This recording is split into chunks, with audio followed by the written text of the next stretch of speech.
Jean-Paul a déjà parlé de pas mal de choses sur la commission communication. Juste pour rappeler, le gros travail qu'on y mène est autour de deux axes. Un, les rendez-vous. Le but, c'est de se rencontrer. Et deux, c'est vraiment la communication qu'on en fait en interne et en externe. Les rendez-vous, vous l'avez à travers les matinales. Donc c'est tous les premier mardi déjà. premier mardi, voilà, du mois.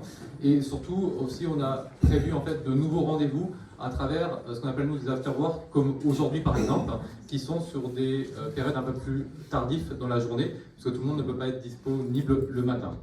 On va aussi prévoir 4 rendez-vous à l'année sur des temps du midi aussi, qui seront parfois plus disponibles pour certaines personnes. Donc, avant tout, les rendez-vous, se rencontrer. Ça a permis d'ailleurs des échanges qui étaient très intéressants, parfois sur des thématiques qui nous réunissent. On en a parlé, on a évoqué pas mal de sujets déjà avant. Et le deuxième temps fort, c'est tout ce qui est communication. Vous recevez déjà tous les bulletins d'information que Pierre vous réalise, avec toute la synthèse en fait, de l'actualité de Porte Sud. Il y a eu un gros travail qui a été fait sur l'année 2022 sur le site internet.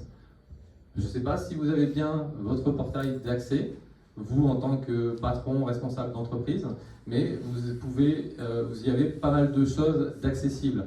Vous pouvez en fait régler l'adhésion en ligne directement. Vous pouvez y publier une actualité. Si vous avez une offre d'emploi, vous pouvez la mettre directement en ligne sur le site. Si vous avez une actu concernant votre société, vous pouvez aussi la mettre. Et après, on s'occupe simplement de la modération si besoin. Donc j'ai parlé du bulletin d'information, du site internet, où on a les réseaux sociaux.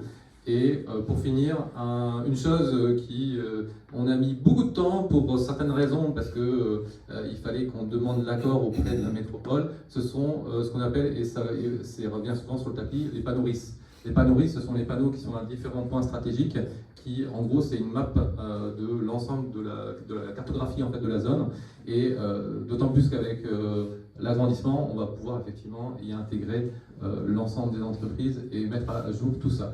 On espère le faire d'ici février pour la première mise à jour, en tout cas sur cette année, et on en fera une en fin d'année si besoin. Voilà pour ma part. Bonne soirée.